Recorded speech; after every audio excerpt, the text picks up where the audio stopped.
sensible es el tema de hoy. Hoy estoy algo sensible, así que por favor, hábleme bonito.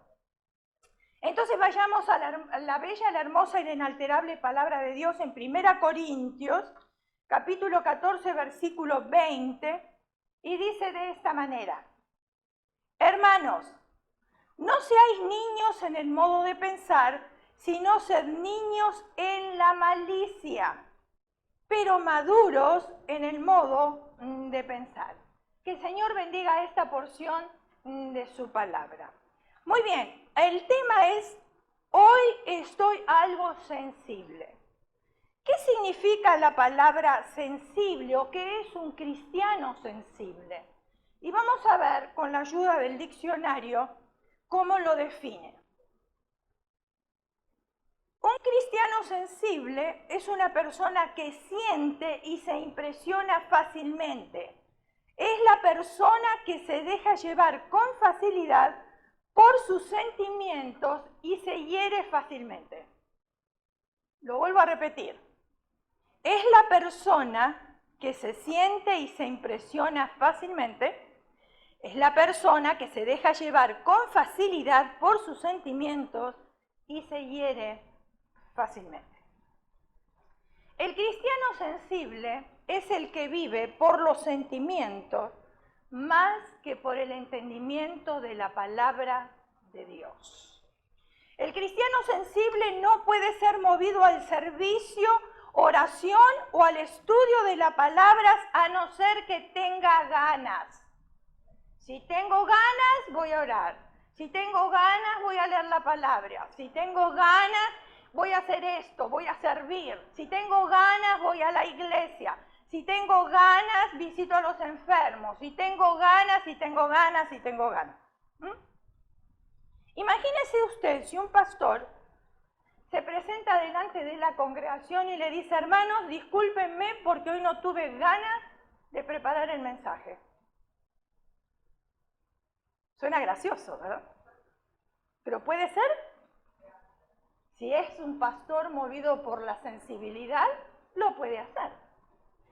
Ahora, supongamos que usted llega delante del pastor y le dice: pastor, necesito oración. Y el pastor le diga: discúlpeme, hermanos, pero hoy no tengo ganas de orar.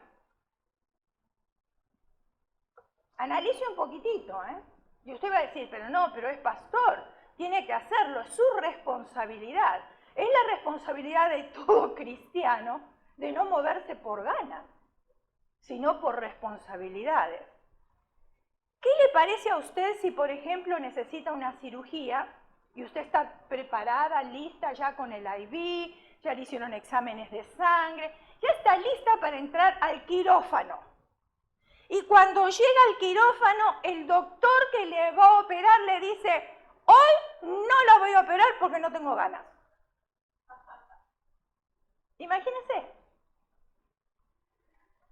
En una oportunidad, dos mujeres cristianas estaban conversando acerca del servicio en la obra del Señor. Y una le dijo a la otra que sentía en su corazón prepararse para el ministerio. A lo cual la otra le contestó: qué bueno que tú sientes eso, porque yo en realidad no siento nada. El cristiano sensible, cuando experimenta la euforia espiritual, es un remolino de actividad divina. Cuando está deprimido, es un incompetente espiritual. Constantemente busca experiencias frescas y nuevas y las utiliza para determinar la palabra de Dios. Por ejemplo, si yo experimento algo nuevo hoy, entonces para mí la Biblia es la máxima autoridad. Pero si yo no experimento nada nuevo hoy, entonces la palabra de Dios será para este tiempo. Ya empiezo a dudar. ¿No será para otro tiempo? Ya no es para estos días. Entonces me estoy moviendo yo por mis sentimientos, por mi sensibilidad. Y recuerden que la palabra sentimiento es una palabra compuesta, que se divide en senti y después miento. Y si nosotros lo analizamos, quiere decir que lo que estoy sintiendo me está mintiendo. Tenemos que tener cuidado de movernos por nuestros sentimientos. Ahora, el cristiano sensible, sus sentimientos internos, se convierten en la prueba de la verdad. El cristiano sensible no necesita estudiar la palabra de Dios porque ya la conoce. Conoce la voluntad de Dios a través de sus sentimientos. ¿Cuántos sabemos que los sentimientos nos engañan? Yo lo comprobé en mi propia vida. A veces siento cosas y después resultan otras. Dije, wow, mis sentimientos me engañaron, ¿no?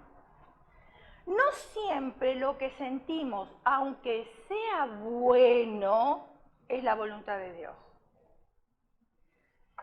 Cuenta la historia de un rey. Le voy a contar una historia aquí. A ver si me ayudas ahí, hermano. No, tampoco. Ahí, tampoco, ahí. Cuenta la historia de un rey que no creía en la voluntad de Dios. Tenía, sin embargo, un súbdito que siempre le recordaba acerca de esa verdad. Él aprovechaba este súbdito para contarle en cualquier oportunidad al rey y recordarle, y le decía de esta manera: Rey mío, no se desanime, todo lo que Dios hace es perfecto. Él nunca se equivoca. Un día, el rey salió a cazar con su súbdito, cuando de pronto lo atacó un tigre. El súbdito consiguió matar al animal, pero no pudo evitar que el rey perdiera su dedo en la mano derecha. El rey, furioso por lo que había ocurrido y sin mostrar agradecimiento por los esfuerzos de su siervo para salvarle la vida, le preguntó a este: ¿y ahora qué me dices? ¿Dios es bueno? Si Dios fuese bueno, el tigre no me hubiese atacado. ¿Cuántas personas piensan igual? Si Dios fuese bueno, no me hubiese pasado esto en mi vida.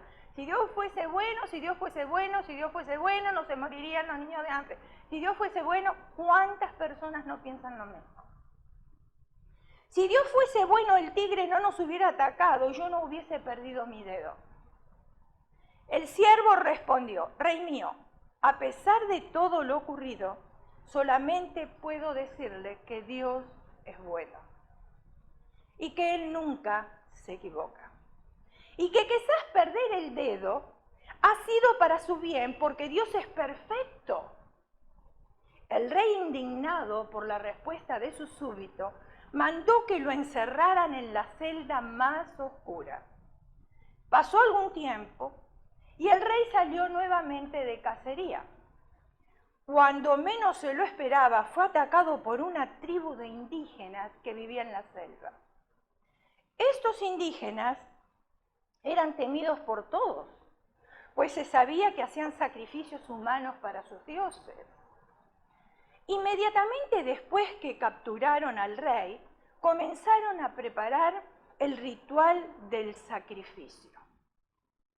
Cuando estaba ya todo listo, el rey estaba frente al altar esperando la muerte. El sacerdote de la tribu examinó a la víctima y gritó indignado: Este hombre no puede ser sacrificado, es defectuoso, le falta un dedo. Y por esa razón fue liberado. Escuchen ustedes. ¡Aleluya! Al volver al palacio, dio la orden de liberar al súbdito y pidió que lo trajeran a su presencia. Al ver a su siervo, le abrazó con todas sus fuerzas y le dijo: Querido amigo, Dios fue realmente bueno conmigo, y le explicó lo sucedido. Pero ahora tengo una gran duda en mi corazón. Si Dios es tan bueno, ¿por qué me permitió que yo estuviera preso en la cárcel?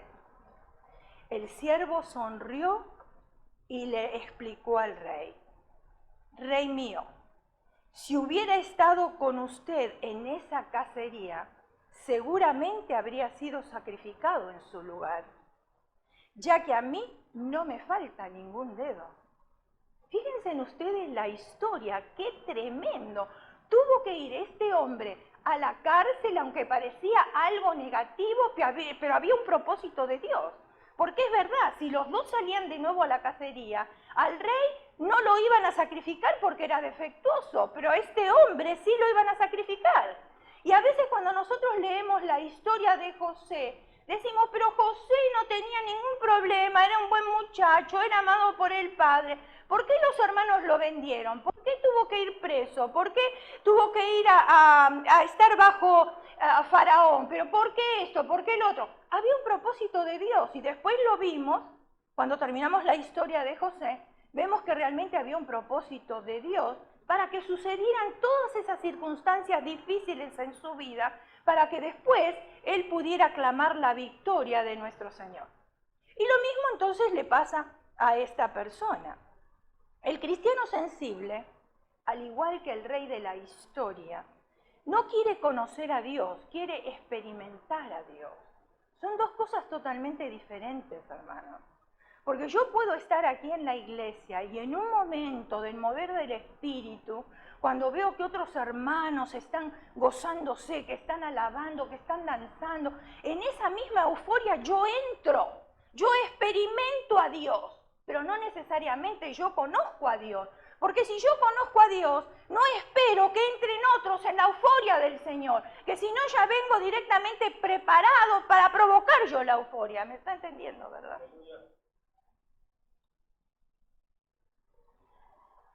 Es como lanzarse al ministerio con una fe emocional y no por un llamado.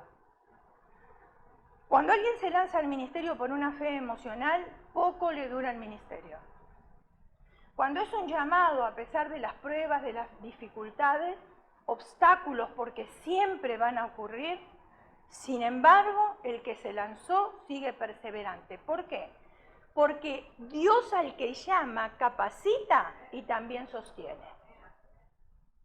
Muchos líderes de hoy han dejado su trabajo secular y se han dedicado a pastorear una iglesia porque no les quedaba otra. Y mire, si usted va a la iglesia, usted va a encontrar si usted va a Los Ángeles, va a encontrar una iglesia en cada esquina.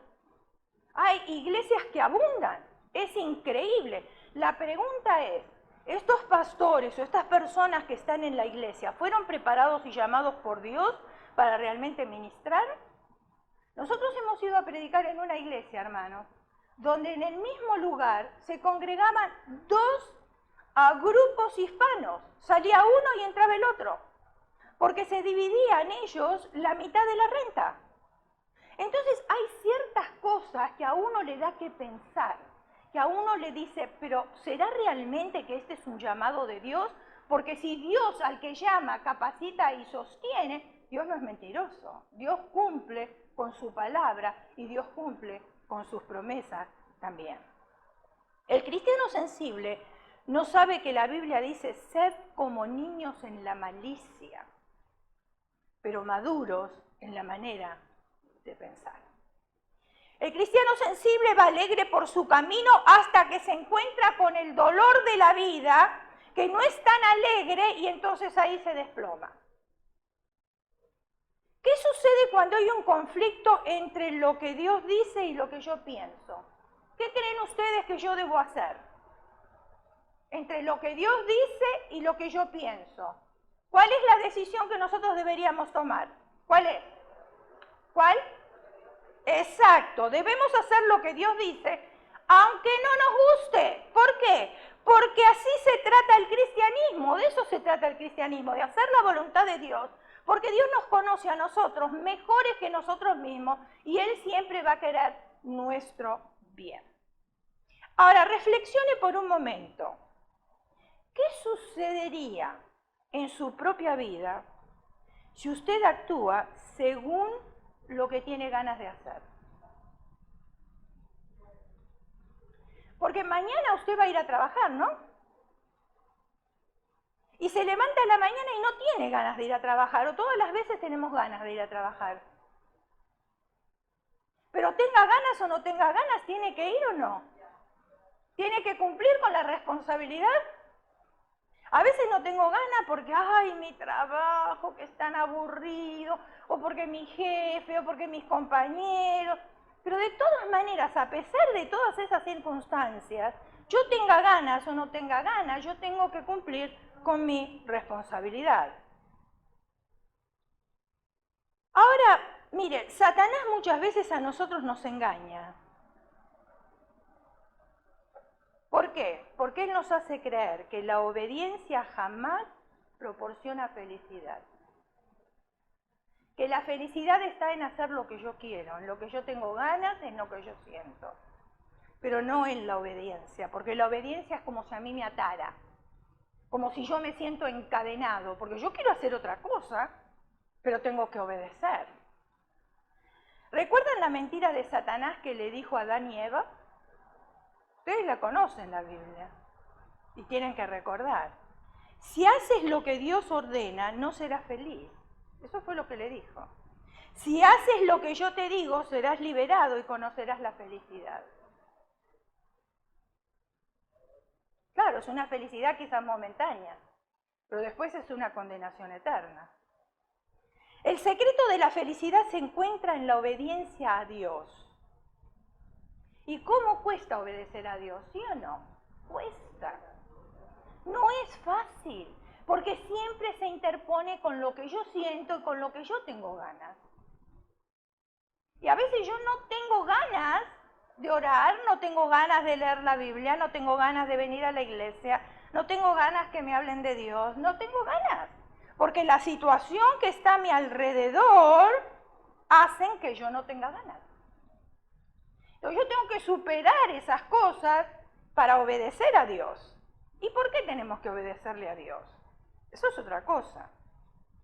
¿Cómo podemos nosotros ser felices si no somos obedientes?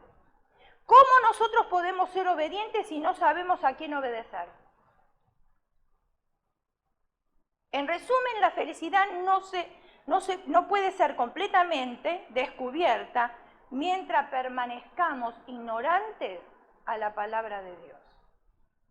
Y para conocer la palabra de Dios hay que estudiar la palabra de Dios y hay que escudriñar la palabra de Dios. Dios, o dicho sea de paso, el conocimiento de la palabra de Dios no es una garantía de que nosotros vamos a obedecer tampoco. Hay muchas personas que conocen la Biblia de tapa a tapa, pero no por eso obedecen la palabra. Satanás la conoce y la conoce muy bien, pero sin embargo no la aplica a su vida. Entonces, no es solamente el conocimiento de la palabra de Dios, sino que lo que yo conozco tengo que ponerlo en práctica. Entonces, sí. Ahora, ¿usted se imagina si Dios fuera como nosotros? Ay, hoy no tengo ganas de mandar bendiciones sobre tu vida. ¿Qué haríamos nosotros? ¿Qué haríamos? Seríamos pobres personas, ¿verdad? Podemos conocer la Biblia de tapa a tapa, pero si no la aplico a mi vida, ¿de qué me sirve? Me voy a seguir moviendo por mis sentimientos. Me voy a seguir moviendo por lo que me dicen. Me voy a seguir moviendo por lo que aprendí en el pasado. Me voy a seguir moviendo por lo que se me enseñó en mi casa y en mi familia. Porque esas son mis raíces, eso es lo que yo creo y entonces de eso yo me voy a mover. Hoy siento que este es mi ministerio, pero meses más tarde, a la primera que tengo una prueba o porque es mucho trabajo, lo primero que digo es mucho problema, ya este no es mi ministerio. Entonces estamos diciendo que Dios se equivoca cuando a nosotros nos llama. Porque si sentimos que Dios nos llamó para servir en algo, ¿cómo después de varios meses lo vamos a entregar y estamos diciendo entonces que Dios se equivocó, que Dios no nos llamó, que fue solamente un sentir emocional en ese momento de parte de nosotros? Porque si yo creo que Dios me llamó, a pesar de los problemas y las dificultades, yo voy a seguir adelante. La cuestión de la fe no es tanto si debemos creer en Dios. La cuestión de fe es si realmente le creemos al Dios en quien decimos nosotros creer. Una cosa es creer en Dios y otra cosa es creerle a Dios. Muchas personas dicen que creen en Dios. ¿Y por qué creen en Dios? Bueno, porque quizás en sus hogares le inculcaron una fe y entonces crecieron con esa fe y creen en Dios. Otros a lo mejor porque ven la naturaleza y entonces se dan cuenta que realmente hay un ser sobrenatural que creó todas las cosas. Entonces dicen creer en Dios. Pero ahora creerle a Dios es otra cuestión muy diferente. Es creer en Dios cuando en circunstancias difíciles de mi vida yo creo en sus promesas que Él me va a rescatar de la situación donde yo creo, donde yo estoy. Eso es creerle a Dios, creer que lo que Él dice, Él lo cumple. Y que aunque yo a lo mejor no lo vea en el momento, el Señor no tarda en cumplir sus promesas. Llegará dentro de una semana, llegará dentro de un mes la respuesta, pero Dios cumple con lo que dice, no es como nosotros. Ahora, creer es una cuestión de deber. Hay innumerables razones por las que debemos estudiar la Biblia. Podríamos decir que una razón es para edificación personal. Porque es la única manera de alimentar nuestro espíritu. ¿Cómo vamos a alimentar nuestro espíritu nosotros si no conocemos a Dios? Para conocerle a Dios tenemos que leer su palabra y entonces ahí conocemos cuál es su carácter, cuáles son sus deseos, qué es lo que Él demanda de nosotros, qué es lo que Él quiere, qué es lo que Él nos da, qué es lo que Él nos promete y un sinfín de cosas más. Y podríamos decir que sería la experiencia educacional más satisfactoria y ventajosa de toda nuestra vida. Quizás no hemos tenido la oportunidad de ir a la universidad, muchos de nosotros, pero estudiando la Biblia, hermanos, nuestro léxico cambia y adquirimos conocimientos para tomar decisiones sabias. Cuando nosotros estamos en un núcleo de cristianos, ¿cuáles son las palabras que nosotros utilizamos más frecuentes? Una de las palabras frecuentes es hermano, o no nos llamamos hermanos. Antes de estudiar la palabra de Dios y de ser parte del cuerpo de Cristo, ¿le decíamos hermanos a otras personas? ¿Acostumbramos a decir hermano Dios le bendiga? Antes quizás algunos lo decían, otros no. Algunos lo decían porque estaban acostumbrados a decirlo, porque lo habían escuchado. Pero ahora lo decimos porque sabemos que Dios nos dice a nosotros que cuando nos acercamos a otra persona la necesitamos bendecir. Y yo no sé si a usted le habrá pasado que cuando usted adopta ese léxico espiritual, esa manera de hablar espiritual, y me pasó a mí, por eso lo digo, y yo creo que le habrá pasado a usted también, a mí me ha tocado ir a un restaurante y viene el mesero y me sale hermano. Hermano, así. ¿Por qué? Porque no estoy pensando en ese momento en el lugar donde estoy. Estoy acostumbrada a hablar hermano. Y después cuando uno se va, siempre le dice, Dios le bendiga. Porque es normal. Se hace normal. Y cualquier otra persona que no sea dentro del cuerpo de Cristo y que está afuera, uno usa ese léxico. ¿Por qué? Porque está acostumbrado a hacerlo. No en vano dice el manual de instrucciones que el falto de sabiduría pídala a Dios porque Él la da abundantemente. En la Biblia encontramos una biblioteca completa de 66 libros. Miren ustedes si no podemos instruirnos. Ahora, si esos 66 libros los leyéramos durante un año, nos instruimos, ¿verdad? Y si lo leyéramos 2 veces al año, seríamos más disciplinados todavía, ¿no es cierto? La interpretación de la Biblia, hermanos, y vamos a ir en esto porque es sumamente importante, porque muchos cristianos, y a mí me pasó, cuando yo empecé a leer la Biblia, que me la aconsejó el pastor que yo les estaba contando en el tema anterior, lean la Biblia porque ustedes van a descubrir ahí el carácter de Dios, van a conocer de Dios. Yo empecé a leer la Biblia en Génesis. Ahora, cuando hay un nuevo cristiano, la Biblia no la puede leer en Génesis.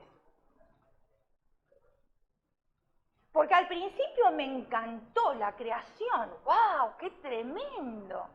Un día, el otro día, la palabra de Dios lo dijo, se hizo. Era fascinante todas esas cosas. Eran fascinantes para mí, porque yo no las conocía.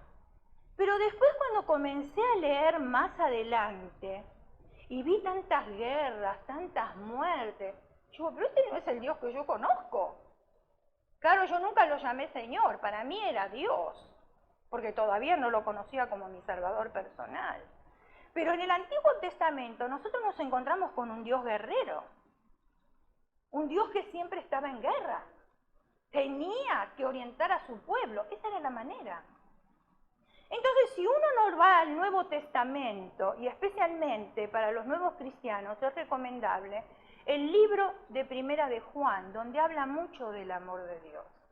Entonces uno lo lee por un mes, constantemente, el libro de Juan, para que le quede bien grabado lo que dice ahí y quién es Dios, que realmente Dios es amor.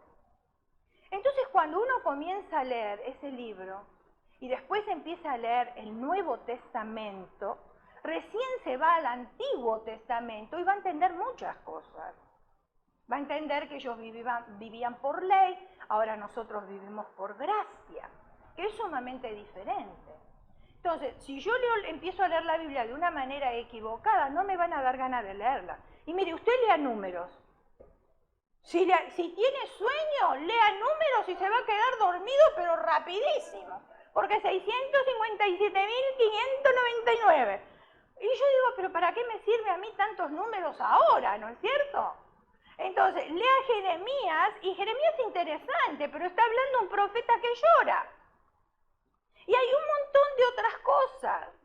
Hay otros libros interesantes también. Pero entonces vamos a ver la interpretación de la Biblia. Cómo cuando yo leo la palabra de Dios, yo tengo que entender cuál es su interpretación para no tomarla a la ligera y para que no me aburra. ¿Amén? Para que no sea un libro histórico. Porque cuando nuestro primer pastor decía que él leía la Biblia todos los años, yo decía, pero si ya la leyó, ¿para qué la quiere leer de nuevo?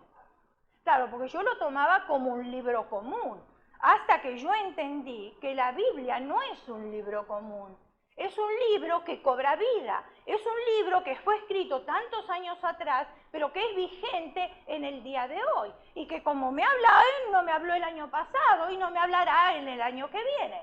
Porque conforme a mi necesidad, la palabra de Dios yo la voy entendiendo diferente. A medida que yo voy creciendo, también la voy entendiendo, creciendo espiritualmente, quiero decir, también la voy entendiendo de una manera diferente. Entonces vamos a ver la interpretación de la Biblia. Una de las interpretaciones de la palabra de Dios es literal. ¿Usted conoce lo que es la palabra literal? ¿Sabe o no sabe lo que es literal? ¿Qué es literal? Si yo leo la palabra de Dios y es literal, ¿qué es literal? Bueno, yo les voy a explicar. Literal, esta es literal. Ustedes recuerdan que una profecía en Isaías, ¿sí? ¿Cuál era la profecía de Isaías? Que iba a nacer un niño. ¿Sí o no?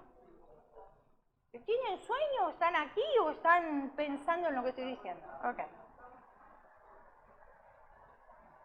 Eso fueron muchos años atrás, pero después el ángel visitó a María. ¿Y qué le dijo a María? María no estaba embarazada, ¿eh? Le dijo, tendrás un niño. ¿Lo tuvo? Literal. Así como se lo dijo, así sucedió.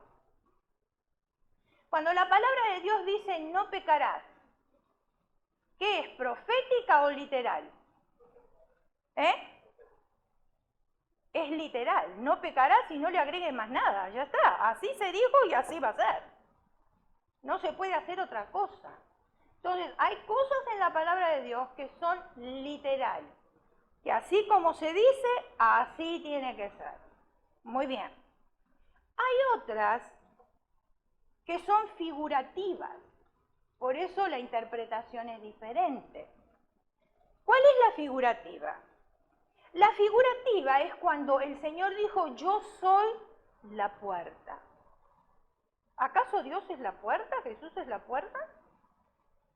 No, es una figura para darnos a entender a nosotros de que esa es la entrada al cielo. Entonces dice, yo soy el camino. Él no es un camino. Yo soy la puerta. ¿Por dónde? Yo soy la manera donde ustedes van a entrar al cielo. Yo soy el lugar donde ustedes van a entrar. Eso nos da a entender. Entonces es figurativo. Hay otra manera de entender la palabra de Dios que es profética. Ahora sí. Profética. Ahí vamos a Isaías, cuando dijo, he aquí la Virgen concebirá y dará a luz un hijo y llamará su nombre Emanuel. ¿Sucedió o no sucedió? ¿Saben cuántos años antes se dio esta profecía? 700 años antes, pero sucedió, porque era profética. Profética. Hay otra interpretación de la palabra de Dios que es simbólica. Y usted está diciendo, ay, me está confundiendo más que antes con todo esto. Yo solamente quería leer la Biblia y entenderla nada más, ¿verdad? Pero ahora con todo esto de literal, de profético, cada vez que la leo, voy a estar pensando, ¿es profético, es literal? ¿Cómo es esto que estoy leyendo? Ya lo va a ir aprendiendo, no se preocupe. Simbólica. Cuando Juan bautizó al Señor, ¿qué fue lo que descendió? ¿Quién? El Espíritu Santo. ¿Pero en qué descendió el Espíritu Santo? ¿En forma de qué? Entonces ahora cuando usted ve una paloma va a decir, uy, ahí va el Espíritu Santo. ¿Me está entendiendo? Es como aquellos hermanos que decían que en una casa había demasiado ruido. Entonces en la iglesia tuvieron la excelente idea de ir a orar por esa casa, pero llevar galones de aceite para tirarlo arriba del techo. Porque entonces así los espíritus salían. ¿Cuál espíritu? Lo único que sí hicieron fue dañar la casa. Esa no es la manera que salen los espíritus. Una pastora le dijo a su congregación que si tomaban aceite, entonces los espíritus iban a salir de su vida. No, lo que hizo es que fue corriendo al baño. Esa no es la manera que salen los espíritus. O sea, no inventemos cosas que la palabra de Dios no dice. Para que salgan los espíritus, yo tengo que obedecer a Dios, no tomarme un vaso de aceite. Pues eso sería bien fácil, ¿no? O que vengan a mi casa y en vez de orar por mi casa, ellos oraron, pero no se trata ahí de orar, sino que los que viven en ese hogar tienen que vivir una vida alineada a Dios, nada más. Y entonces los espíritus huyen. ¿Por qué? Porque ese no es el lugar que a ellos les corresponde estar. Pero si nosotros tiramos aceite sobre una casa, ¿qué estamos haciendo, hermanos? Estamos malinterpretando la palabra de Dios. Entonces, cuando veo una paloma, aunque sea blanca, por favor no diga, ahí va el Espíritu Santo. Porque lo que sí representó en forma simbólica el Espíritu Santo, porque nosotros el Espíritu Santo no lo vemos. Y él quería, el Señor o Dios quería mostrar en ese momento lo que estaba sucediendo con Jesús y quién era Jesús. Y entonces por eso se manifiesta de esa manera, de una manera simbólica. También la interpretación de la Biblia es espiritual. Y no se preocupe que acá ya terminamos porque si no va a estar medio confuso. Espiritual. ¿Qué dice la Escritura? Que el hombre natural no discierne las cosas del Espíritu. Ahora, cuando yo empecé a leer la Biblia en Génesis, yo era una mujer natural. ¿Cómo iba a discernir las cosas del Espíritu? Me parecían aburridas. Me parecía sin sentido, no entendía nada. ¿Por qué había un Dios guerrero si se supone que Dios tiene que ser un Dios de amor? No entendía. Pero cuando yo tomé la decisión de creer en el Señor Jesús y que el Señor Jesús viniera a morar en mi vida, Él me hizo entender muchísimas cosas, porque ahora ya no era una mujer natural, sino era una mujer movida por el Espíritu. Entonces se entienden diferente. El hombre natural puede agarrar la Biblia y aun cuando lea el Nuevo Testamento, que es vivir bajo la gracia y no bajo la ley, no lo va a entender. No lo va a entender. Pero si lo lee bajo el Espíritu Santo, la unción del Espíritu Santo, va a entender todas las cosas y no las va a malinterpretar todo lo que se lee. Muy bien. Podríamos citar muchas razones. Por la razón principal por la que debemos estudiar la Biblia es porque es nuestro deber. Si usted es un hijo de Dios, es un deber que usted estudie la palabra de Dios. Que estudie lo que su papá tiene que decirle. Transmitámoslos al orden natural. Cuando su papá le hablaba, ¿qué hacía usted? ¿Le escuchaba o salía corriendo de la casa? ¿O cerraba sus oídos? ¿Le gustaba o no le gustaba lo que le dijera? Lo tenía que escuchar. Y más de una vez le aseguro, como a mí, no me gustaba lo que me decían. Pero lo tenía que escuchar y tenía que obedecer, ¿o no? Porque yo sabía que después tenía consecuencias si no obedecía. Exactamente es con la palabra de Dios. Y Dios, miren, es tan lindo que Él nos advierte a nosotros y nos dice, si tú obedeces, recibes miles de bendiciones. Si tú no obedeces, vas a tener consecuencias por la desobediencia. Entonces lo sabemos, lo sabemos. Y es nuestro deber estudiar la palabra de Dios. ¿Para qué tenemos que estudiar la palabra de Dios? Para que no seamos niños fluctuantes, movidos por viento de doctrina, hermanos. Hay tantas doctrinas ahí afuera. Doctrina quiere decir enseñanzas. Y enseñanzas hay muchas por ahí afuera y se pueden escoger muchas también. Entonces, ¿dónde estoy parado yo? ¿Estoy parado sobre la roca? Si yo estoy parado sobre la roca y sé en quién he creído y conozco la palabra de Dios, por más que venga quien venga, no me va a mover de donde yo estoy. Ustedes vieron, yo no sé si en su casa van y le golpean las puertas. Y ustedes saben de quién estoy hablando. No quiero hacerles propaganda. ¿Y les golpean la puerta para qué? Para traerles otro evangelio. Ahora, nosotros no vamos a ser irreverentes. Si yo abro la puerta, le digo Dios le bendiga. Cuando ya me dicen qué es lo que quieren, porque son tan astutos mis hermanos, que a mi casa llegan a predicar gente que habla italiano. ¿Cómo saben que yo soy italiana? Fíjense en ustedes, lo astuto que son. ¿Cómo averiguan todas las cosas para ir preparados? Y nosotros, que somos pueblo de Dios, somos como ovejitas que vamos perdidos por los vallados, porque no estamos preparados, ¿para qué? Para convencer a las personas de la verdad. Y a mí me llamó tanto la atención cuando me empezaron a hablar en italiano. Y les pregunté, ¿y ustedes cómo saben que yo soy italiana? Pero nosotros porque sabemos que en este barrio no, porque los únicos italianos somos nosotros y un vecino de enfrente, nadie más. Pero ellos vienen preparados para convencernos. Entonces a la primera que yo le digo, muchísimas gracias, pero nosotros ya somos pastores evangélicos, porque hay que explicar, evangélicos para que entiendan, entonces salen corriendo y se van. Sí los atiendo, pero no me van a convencer, porque yo sé en quién he creído. Es para que nosotros no seamos niños fluctuantes movidos por vientos de doctrina y de emociones. Si la Biblia fuese, no que lo sea, si la Biblia fuese el libro más aburrido, insípido y menos interesante del mundo, aún así sería nuestro deber como cristianos estudiarlo.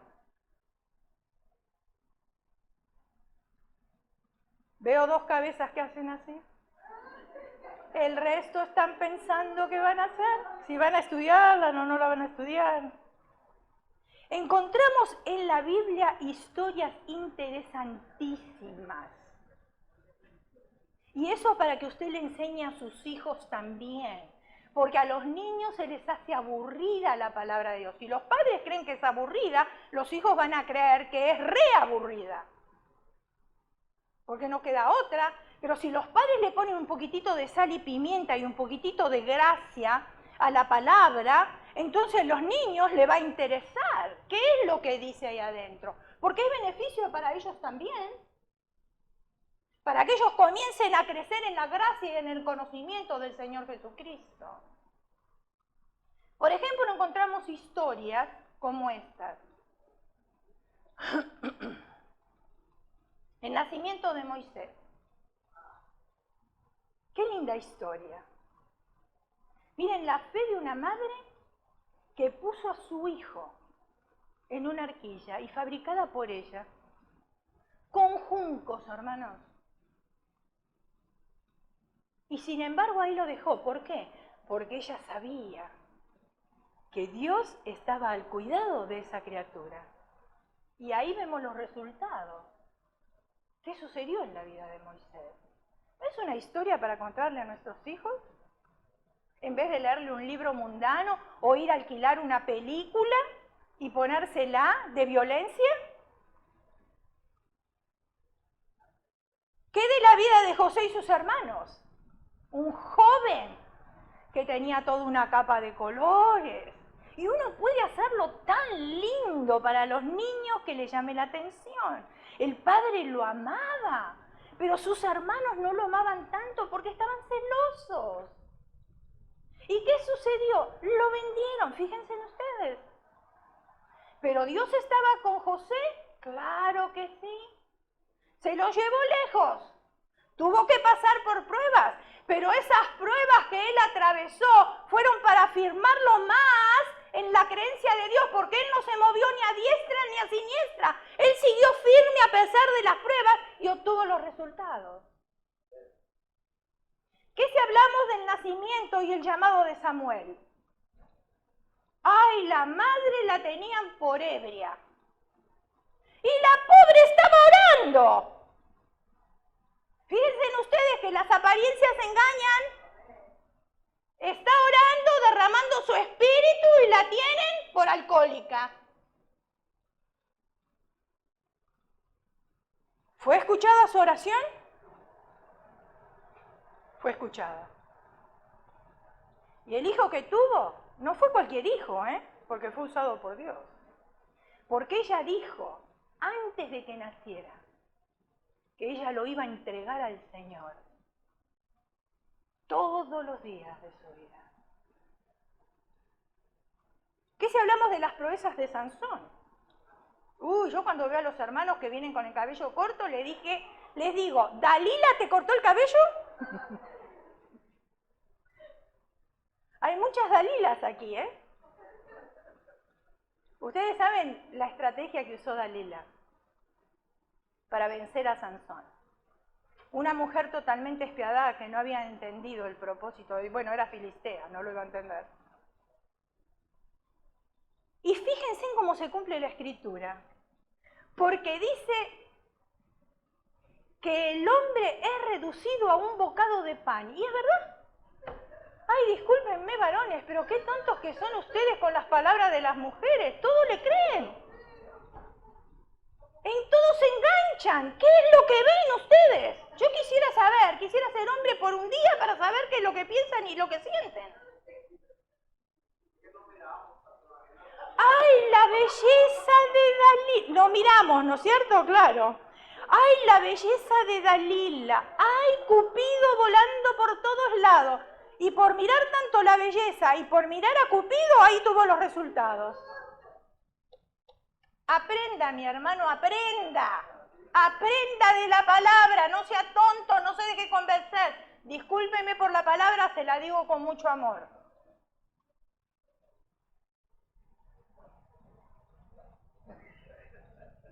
Las experiencias del rey David. ¡Ay, David conforme al corazón de Dios!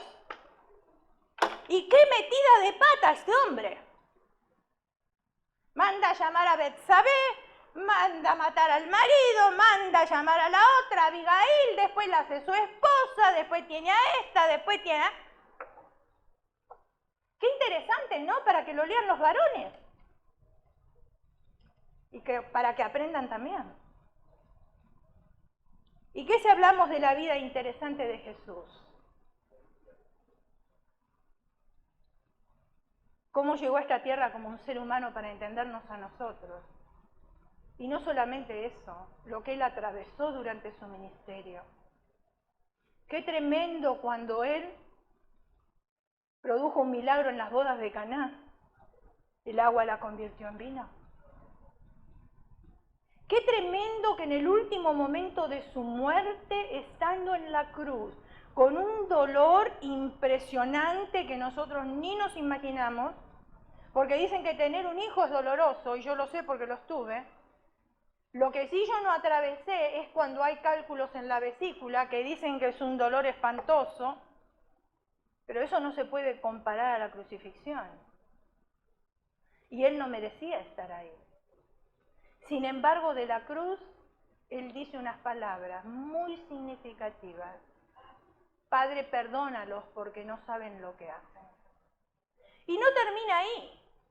Él tenía respeto por su madre terrenal, que lo había traído a este mundo. Que eso es otra cosa que no podemos entender, ese milagro, pero lo debemos creer, porque la palabra lo dice. Y sin embargo no la deja desamparada, porque ahí termina la relación de madre e hijo. Y ahora se va a la presencia del Padre, él no necesitaba esa madre. Sin embargo, miren ustedes, la preocupación de Jesús, a pesar del dolor, no la deja desamparada y se la encarga a Juan, el discípulo amado, y le dice, Juan, he ahí tu madre, madre, he ahí tu hijo. Como marcando ya la separación de madre a hijo. Porque ella necesitaba salvación, igual que el resto de la humanidad. Y lo entendió María perfectamente.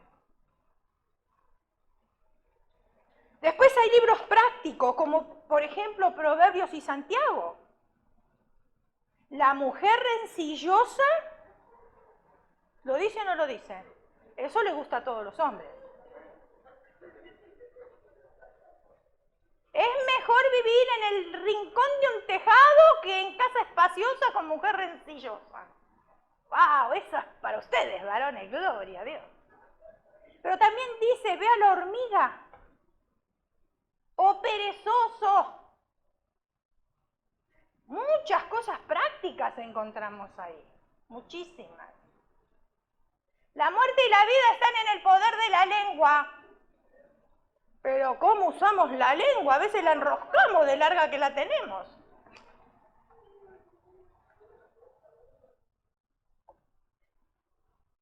Y hablando puramente muerte, porque si hablaríamos vida, todavía desenrosquemos la lengua, ¿verdad?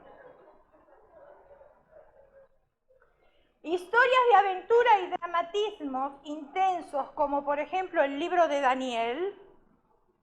Qué interesante para los niños. En el foso de los leones, y en vez de ver 3, había 4. 4 personajes ahí, porque uno era el principal de todos, el que fue a salvar a los otros 3. Y por eso los otros 3 no sufrieron ningún daño. Los viajes del apóstol Pablo son interesantísimos. ¡Ay! Pablo conocía las cárceles como hoteles. ¿Dónde iba? Derechito, ya tenían la puerta abierta para hacerlo entrar. Y qué tremendo, qué apóstol, después de haber perseguido a la iglesia, ahora tiene un encuentro con el Señor, entiende el significado y entonces comienza a escribir cartas de la cárcel, estando adentro preso, sufriendo, que podía haber dicho, pobrecito yo, estoy sirviendo a Dios. ¡Y qué barbaridad! Estoy sufriendo por el Evangelio. Sin embargo, en vez de decir eso, en las cartas pones, Pablo, siervo de Jesucristo. ¡Wow! ¿Cómo me enseña a mí, Me enseña a callarme la boca, que lo que yo estoy sufriendo por la obra no es nada. Y todavía anima a los que están afuera. Los que están afuera ni se acordaban de él. Que estaba en la cárcel, que tenía necesidad, si pasaba frío.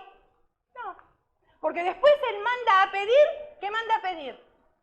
El capote. Cuando vengas, por favor tráeme el capote, porque hacía mucho frío.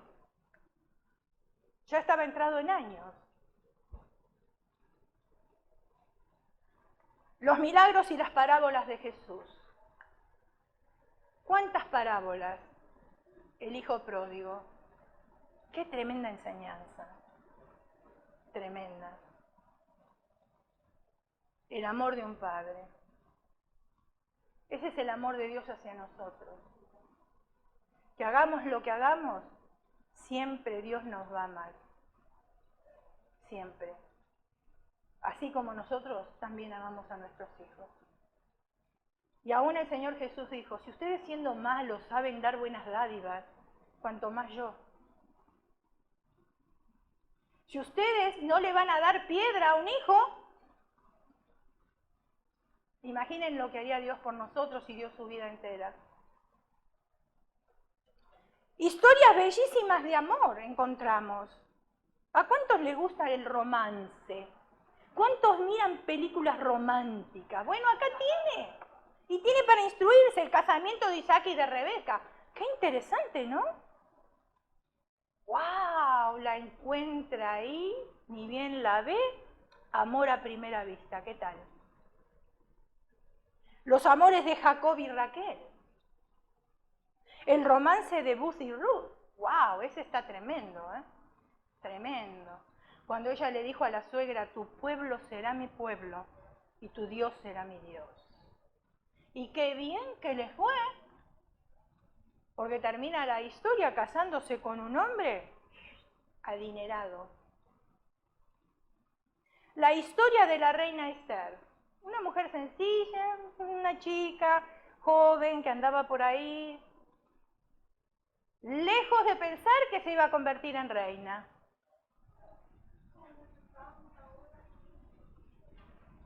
Los evangelios son el relato de cosas vivas y de acontecimientos humanos. Isaías es un libro totalmente profundo. Apocalipsis es una maravillosa exposición de los acontecimientos futuros. Todavía no se cumplieron, pero si queremos saber qué va a pasar, hermano, usted mire la sociedad y lea la Biblia y se va a dar cuenta que ya estamos ahí. Fíjense en ustedes cómo se van cerrando las puertas. Usted hace un depósito al contado en el banco y quieren saber de dónde llegó el dinero. Antes no les interesaba. Ahora quieren estar en control de todas las cosas. El dinero va a desaparecer, nos vamos a mover con tarjeta, mejor dicho, con chip los que se quedan, porque yo me pienso ir. Yo no sé usted. Que se muevan con chip los que se quedan, ¿verdad? ¿Ya se está hablando del chip? ¿Sí? ¿Está en la palabra de Dios? ¿Dios nos mintió? No. ¿A quién le tengo que creer? ¿A la sociedad, al presidente, a las leyes? ¿A quién le tengo que creer?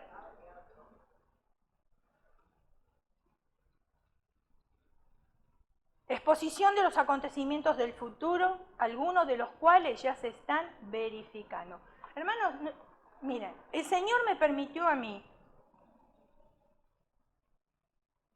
escribir un folder, una carpeta. Ya lo ofrecí muchas veces. Si usted está interesado en los acontecimientos futuros, en lo que es escatología, que eso es lo que quiere decir, usted necesita tener ese folder. Se sienta con la Biblia, se sienta con el folder y tiene que llenar los espacios vacíos y usted va aprendiendo. Pero yo todavía no vi a nadie que venga a la oficina a pedirlos. Entonces no están interesados en el futuro, no están interesados en lo que la palabra de Dios dice, nada más. Porque el que está interesado se preocupa. Tiene un tiempo devocional en su casa, no sabe quizás dónde buscar para leer la Biblia, cómo comenzar, no se preocupe porque nosotros tenemos el listado para que lea la Biblia en un año completo. Todos los años lo repartimos. La pregunta es, ¿cuántos siguen leyendo la Biblia ahora en agosto cuando se entregó en enero? Perdón, en diciembre.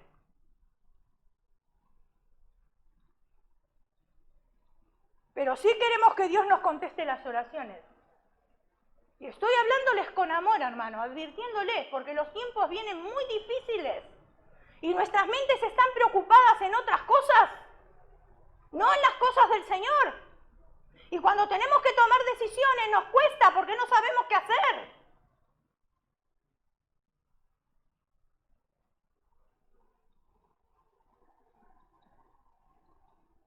Las epístolas, enseñanzas para nuestra vida moral. La Biblia sigue siendo un libro contemporáneo, no pasó de moda. Aunque esta sociedad nos haga creer que ya pasó de moda.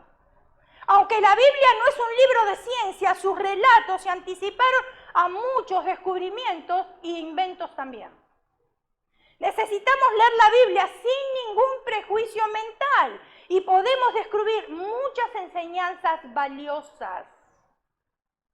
Por ejemplo, usted quiere saber, yo no se lo voy a decir, pero se lo voy a dejar para formarle a usted una duda. ¿Cuál es el significado del atraso del reloj de Akkad?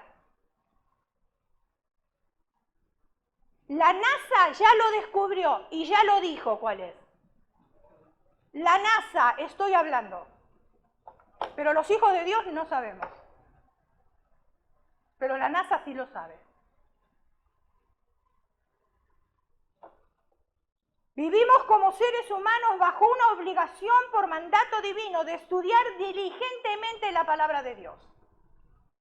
Juan 5:39, y eso es lo que usted se tiene que llevar en el día de hoy. Si lo otro no lo entendió, olvídese, pero llévese esto. Escudriñar las Escrituras, porque a vosotros parece que en ellas tenéis la vida eterna, y ellas son las que dan testimonio de mí. Dios es soberano y su palabra, y Él nos ordena que nosotros la estudiemos.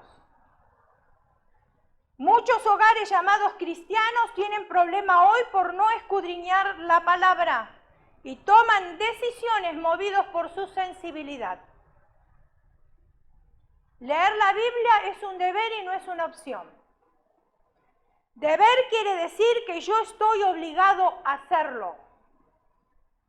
Opción quiere decir que yo tengo posibilidad de elegir.